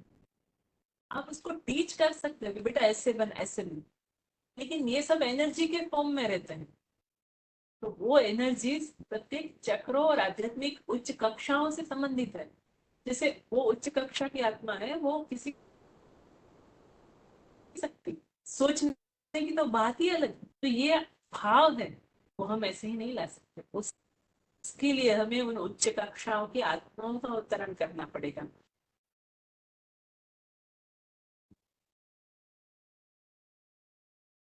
तो उन उच्च कक्षाओं की आत्माओं के अवतरण के लिए हमें भी उतना शुद्ध होना पड़ेगा। अभी थोड़ी 5 मिनट में हम थोड़ा उसका आध्यात्मिक व्यू भी देख लेते हैं, जो कुछ मेरे ऑब्जर्वेशन में आया है और कुछ चीजें मैं आपको शेयर करना चाहती हूँ, वो भी देख लेते हैं। आज सुबह ही देखिए कैसे घटनाएं घटित होती है जब हम कुछ अच्छा काम करने के लिए। आई एम वेरी ग्रेटफुल कि मुझे बहुत अच्छा विषय लगता है, मेरा प्रिय विषय है। और आज सुबह ही मैं सोच रही थी कि कौन सा प्रवचन सुनूं, मुझे बहुत अच्छा लगता है। तो महाशिवरात्रि आप लोग भी सुनना, महाशिवरात्रि 2017 का प्रवचन है, ट्रैक 1 सुनना आप उसमें। और उसमें अभी मैं एकदम नरेशन में नहीं जाती हूँ, लेकिन शॉर्ट में पॉइंट बताती हूँ। वो अभी पूज्य गुरुमा ने भी जो बताए थे, मुझे जो बात आपको समझानी है ना, उसके लिए ये आवश्यक है। उसमें गुरुदेव ने बताया है कि आप मुंबई से आते हैं आश्रम या कहीं से भी आते हैं, यू डिसाइड इट फर्स्ट कि आपको कहाँ जाना है, कैसे जाना है, आपका फोकस वहीं पे रहता है। ठीक वैसे ही जन्म से पूर्व आत्मा तय करती है कि मुझे कहाँ जन्म लेना है, किस घर में जन्म लेना है, किस माँ बाप के यहाँ जन्म लेना है, किस स्थान पे जन्म लेना है, किस जाति में जन्म लेना है, किस धर्म में जन्म, ये सब मैंने बोला ना, वो पूरा ट्रिप ऑर्गेनाइज रहता है। हमें ऐसा लगता है कि हम बच्चे के लिए इतना करते हैं। No, if you invite this kind of souls, the trip are organized, or all that kind of trips are organized, physical, spiritual, because they are very much focused where they have to reach. उनको कहाँ पहुंचना है वो focus होके ही आते हैं। तो वो जो बताया है उसमें ये बताया है कि जिस क्षण इंटरकोर्स होता है उसी क्षण तय हो जाता है कि कौन सी आत्मा आती है। इस विषय में एक बार पूज्य गुरुदेव से चर्चा हो रही थी, तो उन्होंने बताया कि जो भी शुक्राणु होता है ना, उस एक शुक्राणु से तय होता है कि आगे जाके वो मनुष्य कैसा बनेगा। देखिए कितना सूक्ष्म और कितना गहन विज्ञान है। हम सिर्फ सुन के छोड़ देते हैं, हाँ हमने तो एनरोल किया है, रजिस्टर किया है। कभी ये सुनकर उनकी गहनता के बारे में मनन चिंतन कीजिए, एक दूसरे के साथ डिस्कशन कीजिए। आपको कुछ प्रश्न है तो आप कभी भी पूछ भी सकते हैं, ग्रुप में पूछिए, मुझे भी पूछ सकते हैं। तो क्या है कि ये जो डिस्कशन होती है ना, उसमें से धीरे धीरे धीरे हमारे अंदर वो चर्निंग चलते रहता है, तो हम उन सूक्ष्मता की ओर आगे बढ़ते हैं। तो ये कितनी सूक्ष्म बात है। और इसीलिए गुरुदेव ने बताया ना कि वो आत्मा चुनती है। इस बार पूज्य गुरु माँ ने भी बताया। तो वो शुक्राणुओं की शुद्धि के लिए हमारी तैयारी कितनी आवश्यक होती है। दूसरा, एक बार बहुत सालों पहले पूज्य गुरुदेव ने समझाया था कि जैसे कुत्ता भी बैठता है तो वो अपनी जगह साफ करके बैठता है। तो ये जो आने वाले हैं वो क्या तुम्हारी सफाई नहीं करेंगे? आपने कभी सोचा? जो आने वाले हैं वो कितनी बड़ी आत्मा है, कितनी बड़ी शक्ति, सिद्ध योगी महात्मा। ये नाम नहीं है, ये साधना है। सिद्ध बनना यानी साधना की उच्चतम कक्षाओं में ये आत्माएं हैं। योगी बनना यानी हम हर दिन ध्यान करते हैं फिर भी हम योगी नहीं बन पा रहे, और वो योगी ही आने वाले हैं। वो आकर योगी नहीं बनने वाले हैं, वो योगी ही आने वाले हैं। महात्मा, इसे संत, संत यानी जो दूसरों के लिए आने वाले। तो ऐसे जिन लोगों को हम बुलाना चाहते हैं, उन लोगों के लिए हम और कुछ ना कर सके तो अपना भाव तो रख सकते हैं कि आज मेरे घर ये इतने बड़े महान संत एक बच्चे के रूप में आने वाले हैं। कितनी कृपा है हमारे ऊपर। उच्चतम भाव जो है ना, वो ये घटना को प्रेडिक्ट कर सकता है। बाकी कोई थिंकिंग, कोई प्लानिंग, कोई इंटेलेक्चुअल, कोई उसमें इतना सहायक नहीं हो सकता। हम क्या प्लान कर सकेंगे? ये पूरा वर्सेस में मैंने जो बताया आपको प्रवचन था, वो इसलिए बताया कि ट्रिप इज प्लान। इसका मतलब ये नहीं है कि हाँ हमें कोई प्रेरणा मिलती है कि मतलब बच्चे के बर्थ के बाद कि हमें उसके लिए ये एजुकेशन, इसको ये स्कूल में रखना चाहिए, हाँ हम तो बैठे रहेंगे, वो तो प्लान। ऐसा नहीं है। हमें ही गुरु शक्तियां माध्यम बना के उनकी परवरिश कराती है। लेकिन बहुत सारे कपल्स सोचते हैं इसको कौन से बोर्ड में डालेंगे, इसको कैसे घर में रखेंगे, कैसे टॉयज लाएंगे, क्या खिलाएंगे, क्या पिलाएंगे। क्या आपको लगता है जिनके पास अष्ट सिद्धियां हैं वो अपने लिए नहीं प्लान करके आएंगे?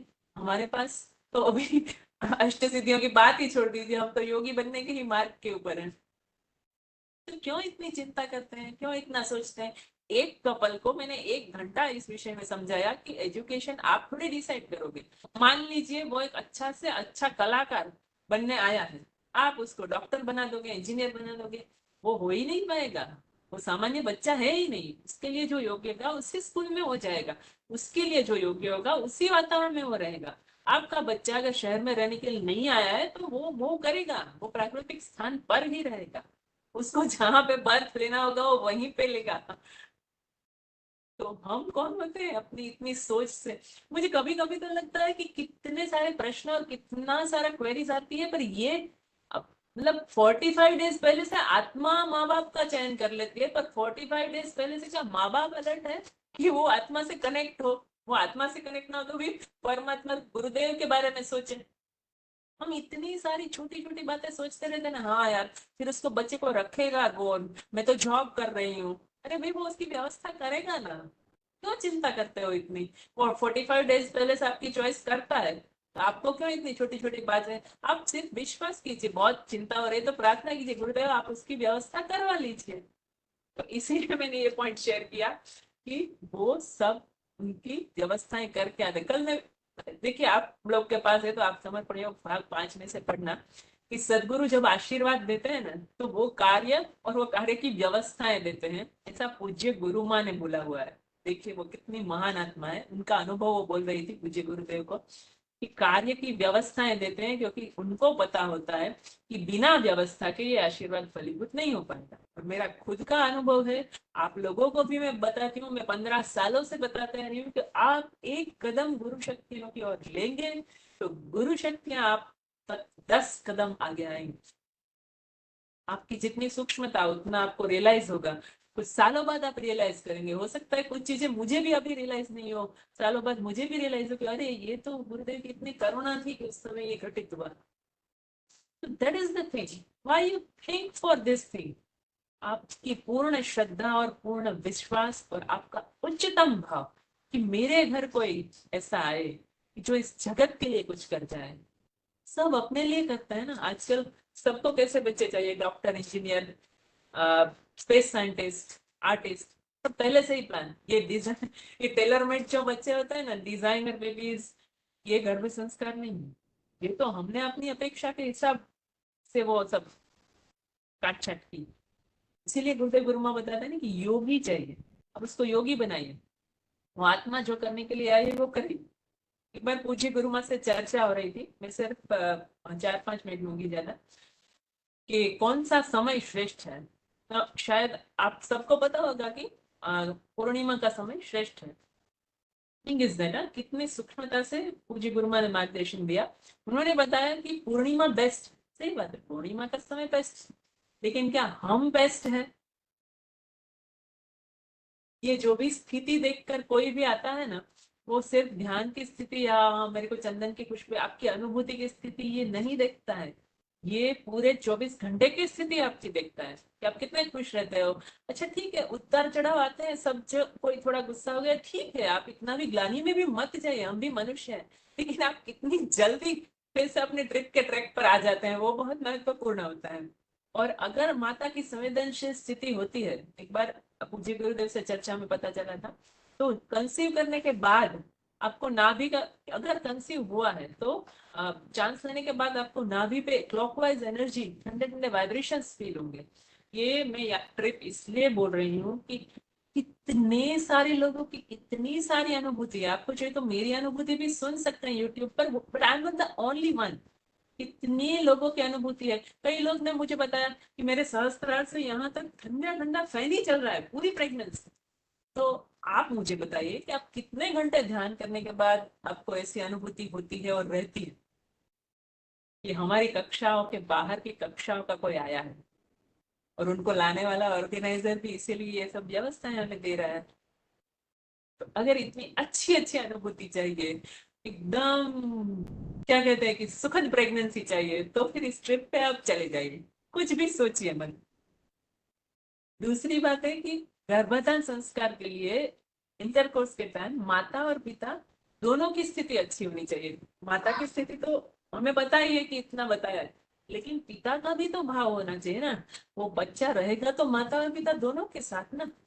तो और मोस्ट इम्पोर्टेंट थिंग, जब मैं 15 साल या 14 साल पहले की बात है, कपल्स की मीटिंग थी और एज ए डॉक्टर मुझे इनवाइट किया गया था इसी मिशन के लिए, और सौभाग्यवश परम पूज्य गुरुदेव साक्षात वहां पे उपस्थित थे उस मीटिंग में। कुछ कपल्स थे, उन्होंने एक दो का मुझे पता था, मुझे कंसल्ट किया था उनकी समस्या क्या थी, लेकिन देखिए अभी तो वैसा नहीं हो रहा है। फिर भी मैं आपको बता रही हूँ, आप जितनी श्रद्धा से सूक्ष्म शरीर के पास अपनी समस्या रखेंगे, जैसे हमें रास्ते पता ही है, समय नहीं ले लूंगी समस्याओं के लिए छोड़ने के, उस मीटिंग में किसी ने अपनी समस्या बताई ही नहीं। बाद में पूज्य गुरुदेव ने बताया कि मुझे खुलकर किसी ने समस्या बताई ही नहीं। अगर सामने वाला नहीं बताता है तो वो गांठ खुल नहीं सकती है, वो एनर्जी फ्लो ही नहीं हो सकती अगर आपकी रिसीविंग नहीं है। आप बैठे रहेंगे, हाँ ये लेक्चर सुना, नहीं नहीं कल से तो ये करेंगे, फिर कुछ दिन करते हैं, फिर से बैठ जाते हैं, फिर डॉक्टर शिवांजलि फिर से लेक्चर अरेंज करके अरे नहीं योग तो करेंगे फिर ऐसा नहीं है। आप शांत होकर पहले अपने ट्रिप का ट्रैक तय कीजिए और फिर उसको स्टिक कीजिए। ये साधना है, ऐसे नहीं हो सकती। सालों पहले एक माता पिता को बच्चा नहीं हो रहा था, मुझे पहले बताना था, पर मेरा प्रिय विषय पंचकर्म है इसलिए उसी पे ज्यादा गया। तो उनको बच्चा हो ही नहीं रहा था, और तब तो इतना आईवीएफ आईयूआई कुछ नहीं था। उन्होंने शिव जी की उपासना की, फिर भी बच्चा नहीं हो रहा था, उन्होंने छोड़ दिया। थोड़ी एज भी बढ़ गई थी उनकी, और उस समय तो गांव में किसी को संतान नहीं होना यानी उसको अच्छा ही नहीं माना जाता था। तो फिर एक बार उनके गुड न्यूज ऐसे ही आ गए, तो बहुत खुश हुए, और माता को इतनी दिव्य अनुभूतियां होने लगी कि शिवलिंग में से साक्षात ज्योति दिखी और ये सब अनुभूतियां होने लगी। तो जो पिता थे वो बहुत अच्छे पंडित थे, उन्होंने बताया कि हमारी जो उपासना है, हमारी साधना है, उसके फलस्वरूप हमें ये संतान मिल रही है, इसीलिए तेरे को ये सब अनुभूतियां हो रही है। तो संतान का जन्म हुआ, कुछ बड़ी हुई वो संतान। उसने माता को बोला, पिता तो शायद जहां तक मुझे याद है उनका देहांत हो गया था, माता को बोला उसने कि माता अभी मुझे जाने दीजिए, मुझे मेरे आगे की साधना और कार्य के लिए जाना है। तो देह का जो संबंध था, माता को लगा कि नहीं ये तो बच्चा है, कैसे करेगा। फिर तो समर्थ आत्मा रहती है ना, वो अपनी माता की आत्मा को भी प्रेरणा दे सकती है ना। तुझे गुरु माँ ने इस बार भी बताया ना कि कैसे वो प्रेरणा देती है। माता मान गई, माता ने वचन लिया उनसे कि मेरे अंतिम क्षणों में तू आ जाना। बोले ठीक है मैं आ जाऊँ। आपको पता है ये किसकी स्टोरी है? वो बच्चा आगे जाके आदि शंकराचार्य बना। आप जरा देखिए तो सही, मेरा मेरा तो एक प्रिय विषय, मैं सब में रिसर्च करती हूँ। ऐसी माताओं की स्थिति क्या थी, उन्होंने क्या साधना की। स्वामी विवेकानंद की माता ने काशी विश्वनाथ की 10 साल, जहां तक मुझे याद है, उपासना की थी। उनके चित्त की शुद्धि क्या होगी। इतनी सारी ऐसी माताओं के क्या संकल्प रहे होंगे। जीजाबाई का क्या संकल्प रहा होगा कि नहीं मुझे ऐसा ही पुत्र चाहिए कि जो ये सब आक्रांताओं को, मुगलों को या कोई भी हो, उनको सिर्फ खदेड़े नहीं, एक स्वराज्य की स्थापना करे। एक सकारात्मकता थी ना, सिर्फ युद्ध या ऐसा नहीं था उनको, स्वराज्य की कल्पना थी ना, स्वतंत्र राज्य की कल्पना। तो हम लोग क्या एक संकल्प नहीं कर सकते? हमारे पीछे तो इतनी बड़ी विश्व चेतना की, परमात्मा की शक्ति खड़ी। उदाहरण में डिटेल में नहीं जाऊंगी, सिर्फ इसलिए बता रही हूँ कि वो ही पावर्स, वही हमारे पीछे भी हैं, और हमारे द्वारा भी पुण्यात्माएं आ सकती हैं। और ये इसी समय सबसे सरलता से संभव है। देखिए वैसे तो असंभव है, जितना हमने सुना, कितना शुद्धिकरण ये सब अभी संभव है, क्योंकि हमारे लिए पूज्य गुरुदेव वो ब्लेसिंग्स देते हैं, वो एनर्जी का सपोर्ट देते हैं, उन आत्माओं को आह्वान करते हैं, अवतरित करते हैं। आयुर्वेद में मंत्र है उसके लिए, ब्रह्मा दक्ष वीर। वो मंत्र मंत्र नहीं है, उनकी सूक्ष्मताओं में भी जाने की आवश्यकता है, लेकिन मैं सिर्फ बताना चाहती हूँ कि उन कक्षाओं में जाकर उस मंत्र से वो फ्रीक्वेंसी तक अभी कोई कनेक्ट नहीं हो पा रहा है। अभी पूज्य गुरुदेव ही एक ऐसा माध्यम है कि जिनके द्वारा पवित्र आत्माओं का जो आत्मलोक, पुण्य आत्माओं को वो यहाँ ला सकता है। हिमालय का समर्पण योग भाग 2 में अगर आपने पढ़ा है तो ये लिखा हुआ है कि ये अष्ट सिद्धियां उनको मिल गई, वो बांटने के लिए आने वाले। और हम उनके लिए क्या सोचते हैं, जैसे मैंने बताया कि इसकी पैसों की व्यवस्था कैसे करेंगे, एजुकेशन का क्या करेंगे, अभी थोड़ा सेटल हो जाते हैं, तो ये सोच के नहीं आता। उनके पास ट्रिमेंडस पावर्स हैं वो बांटने के लिए, पैसे बांटने के लिए। फिर से मैं बताती हूँ, सिद्ध होना बहुत बड़ी बात है, और ये अष्ट सिद्धियां लेकर वो बांटने के लिए आए हैं, अपने लिए नहीं। हमें सिद्धियां, हमारे घर को फ्लरिश करने के लिए नहीं आ रहे हैं, वो सिद्धियां बांटने के लिए आ रहे हैं, लेकिन हम उसके लिए माध्यम बन रहे हैं, इसलिए हमारा भी पवित्र हो रहा बनेगा, हमारा घर भी पावन हो जाएगा, चित्त भी पावन हो जाएगा।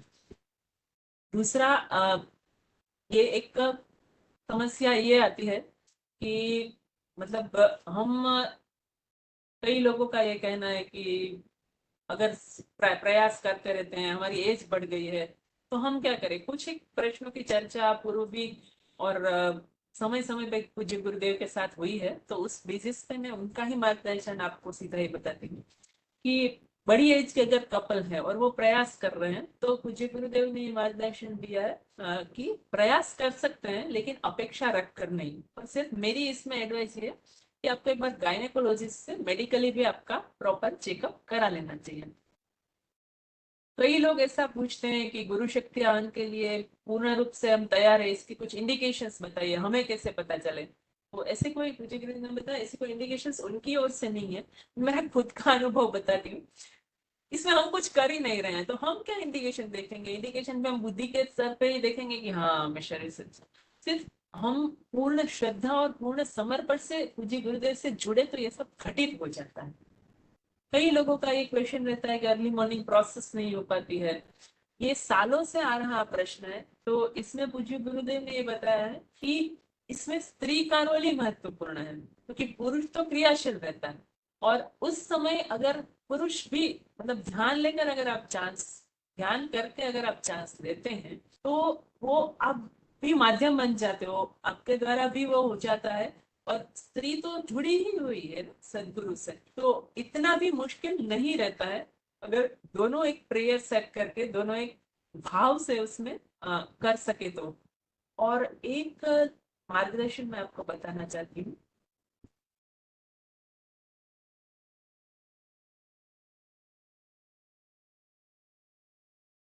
ये बहुत इंपॉर्टेंट है, क्योंकि आज सबसे ज्यादा आवश्यकता क्या है कि अच्छी आत्माओं का आना। और आप सब लोग वो चूजन, एक सेंटेंस ऐसा है कि इन्फिनिटी चूजेस इटसेल्फ, कि आप, आपकी आत्मा इसी मार्ग में आने वाली है, इसीलिए आपको इतना मन हुआ कि हम पुण्यात्मा अवतरण से जुड़े। तो ये जो प्रोसेस है, बहुत पहले ये थोड़ा अलग रूप से था, लेकिन पूज्य गुरुदेव का मार्गदर्शन है कि पति अगर ध्यान की अवस्था में हो तो वो क्रिया कर ही नहीं सकता है, इसीलिए उसका चित्त केवल पत्नी पर ही होना चाहिए, और पत्नी को अपना चित्त सहस्त्रार पर रखना है, और दूसरी ओर पुरुष को सहयोग भी करना है, क्योंकि पुरुष स्त्री से ही ऊर्जा ग्रहण करेगा। तो ये जो बात है, ये इतनी भी डिफिकल्ट नहीं है। इट्स नॉट लाइक दैट कि आपको लगता है कि अरे हम तो इतने सालों से चांस ले रहे हैं, हम इतने सालों से ये कर रहे हैं। आप थोड़ा अपने आप को समझाइए, जैसे चित्त सहस्त्रार पर तो आपको रखना ही गया है, आप इतने समय से ध्यान कर रहे हैं। और सबसे पहली बात है कि आपका मेडिटेशन रेगुलर होना चाहिए, एकांत ध्यान जो सुबह का है वो होना चाहिए। शाम के समय पति पत्नी दोनों को साथ मिलके, हो सके तो साथ मिलके प्रवचन सुनना चाहिए। और सप्ताह में जो पूज्य गुरुदेव ने बताया वैसे सामूहिक ध्यान केंद्र पर भी आपको जाना चाहिए। इन एडिशन टू दैट, अगर आप किसी भी श्री गुरु शक्ति धाम के नजदीक हैं, तो वहां पे भी आप सप्ताह में एक बार जा सकते हैं। पूज्य गुरुदेव के जो भी ऑनलाइन और लाइव कार्यक्रम होते हैं, जितना हो सके आपको अटेंड कीजिए। वो शुद्धिकरण का जो शुरुआत से हमारा कॉन्सेप्ट रहा है, वो उसमें बहुत ही बड़ा सहायक हो सकता है। बातें तो बहुत सारी हैं, लेकिन थोड़ा मैंने समय ज्यादा लिया, 5-10 मिनट। लेकिन अभी मैं मेरी वाणी को विराम देती हूँ। आप लोगों के कुछ भी प्रश्न है तो आप पूछ सकते हैं मुझे। आई होप कि मैंने मेरी अच्छी कोशिश की, तो आपको पंचकर्म का और शुद्धिकरण का कंसेप्ट समझ में आया होगा।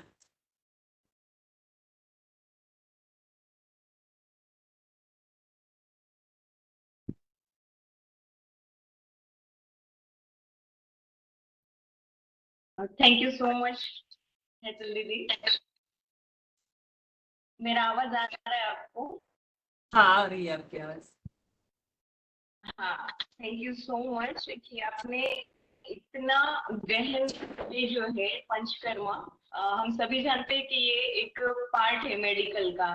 तो आयुर्वेद का यह जो गहन विषय है पंचकर्म, इतना अच्छे से सटीक उदाहरण के साथ सरल शब्दों में समझाया, जो कि वो समझना 1 घंटे में इट्स वेरी डिफिकल्ट, हम सभी जानते हैं, क्योंकि यह एक मेडिकल फील्ड का विषय है।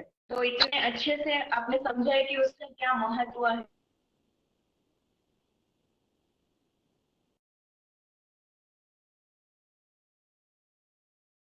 का कितना बड़ा रोल है के लिए, और कितना सूक्ष्मता में उसका हमारे शरीर में इफेक्ट होता है। तो उसके लिए मैं आपका धन्यवाद बताना चाहती हूँ। और उसके साथ साथ पंचकर्म के रिलेटेड जो सभी अब तक जितने भी सत्र हुए, उसमें जो प्रश्न थे उसमें से आई थिंक सारे के सारे प्रश्नों को आपने उसका समाधान और सवाल का उत्तर दे दिया है। तो मुझे नहीं लगता अभी पंचकर्म के विषय में किसी को कोई प्रश्न है। अगर है तो आप सभी प्रश्न पूछ सकते हैं। और रही बात दीदी के चैनल की, तो यूट्यूब पे दीदी की जो चैनल है उसमें भी आपको बहुत सारे प्रश्न के उत्तर मिल सकते हैं, जिसकी लिंक अभी चैट बॉक्स में ये शेयर की है। तो आप सभी उसको देख सकते हैं बाद में। और किसी को कुछ प्रश्न है तो हम प्रश्न ले सकते हैं।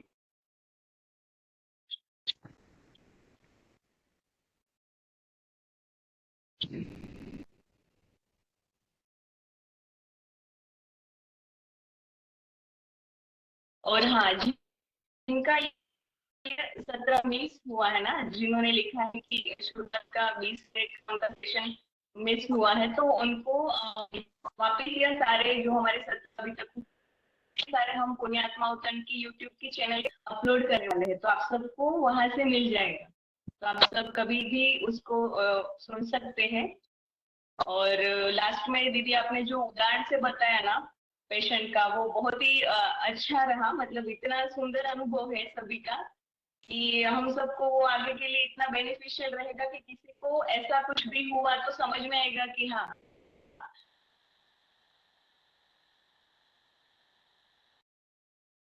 कनेक्शन इश्यू आ रहा है। कर होता है। तो वो गाइडेंस हमारे लिए बहुत ही बेनिफिशियल रहेगा। हाँ, एक प्रश्न ये है कि अगर कितने टाइम पहले प्लानिंग करनी चाहिए जिनके पास समय है। तो वो भी दीदी ने शायद उनका डिस्कनेक्ट हुआ होगा बीच में, पर दीदी ने बता दिया। आई थिंक 3 महीने पहले मिनिमम आपके पास समय है, तो आपको प्लानिंग के लिए समय देना चाहिए, है ना दीदी? वो बराबर है। वो गायनेकोलॉजिस्ट के हिसाब से 3 महीने का गैप देना चाहिए अगर आपका मिस कैरेज हुआ है, तो उसके बाद ही आपको दूसरे बच्चे के लिए प्लानिंग करना चाहिए। लेकिन उसमें मैं ये भी कहना चाहती हूँ कि ऐसे बहुत सारे केसेस आते हैं जिनके मिस कैरेज हो गए हैं, और उन 3 महीनों में, देखिए ये एक बहुत ही संवेदनशील विषय है, लेकिन फिर भी आप न कि उस हुए मिस कैरेज को हर दिन याद कीजिए, आप अपना थोड़ा संतुलन हो ऐसा प्रयास कीजिए। उस दीदी आपकी पंच आवाज क्या आपको सहायक हो सकती है, लेकिन उसके अलावा आप अपने विचारों का भी ऑब्जर्वेशन कीजिए। वैचारिक दृष्टि से या योगिक दृष्टि से अगर देखा जाए तो कई कई बार पूज्य गुरुदेव से हुई चर्चाओं से पता चला कि अगर आपके अंदर असंतोष के असमाधान के विचार हैं तो भी वो मिसकैरेज हो सकता है। मैं नहीं कहती हूँ कि हर एक केसेस में यही कारण हो सकता है, लेकिन this is a kind of observation and the guideline which I am sharing with you. तो आप वो भी थोड़ा कीजिए, अपना मेडिटेशन रेगुलर कीजिए। और ये आप इसको एक स्टेपिंग स्टोन के लिए ले लीजिए कि नहीं, अगर आने वाला बच्चा और भी अच्छा आने वाला होगा, क्योंकि ये 3 महीना आप जैसे भी बिताएंगे उसके ऊपर फिर आप फिर से चांस लेने के लिए तैयार होंगे। तो थोड़ा अपना भावनात्मक संतुलन भी हो और शारीरिक मानसिक हार्मोनल बैलेंस रहे, उसके ऊपर भी आप इस समय में कार्य कीजिए।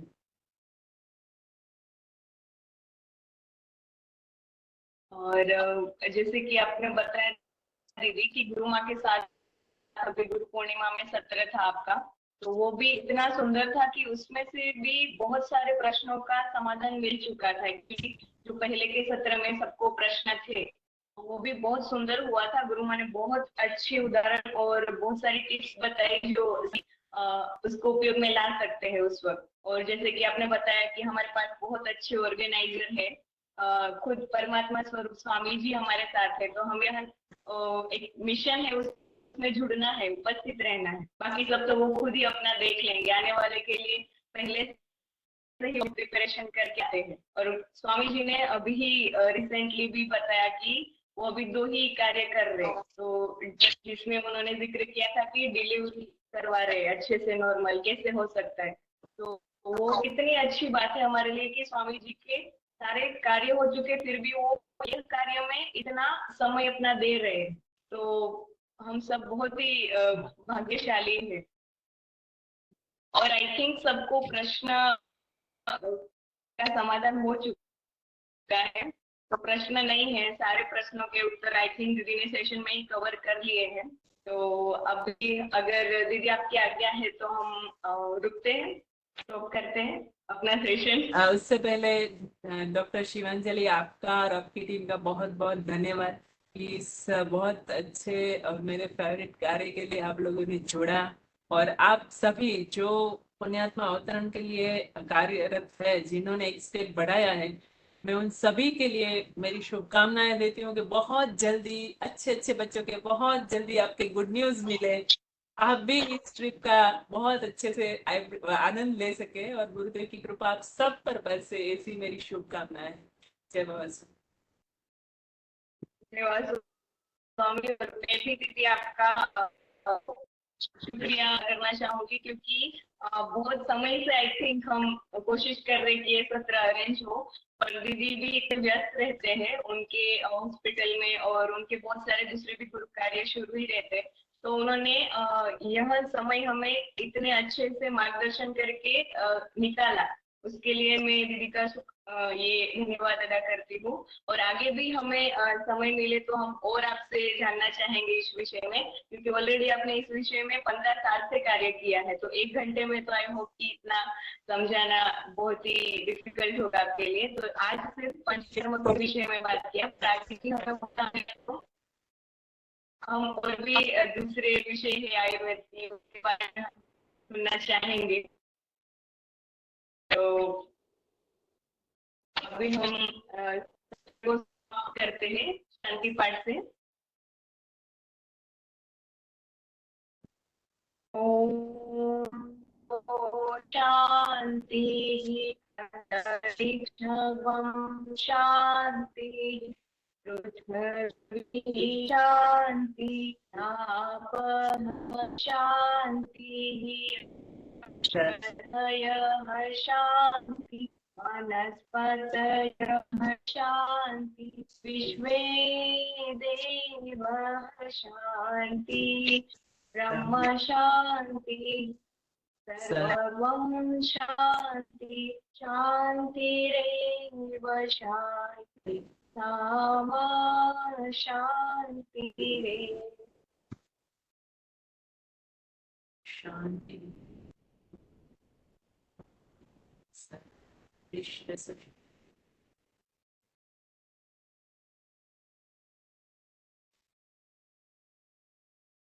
Once again, thank you, Didi. Thank you all. Jai Vasu. Jai Vasu.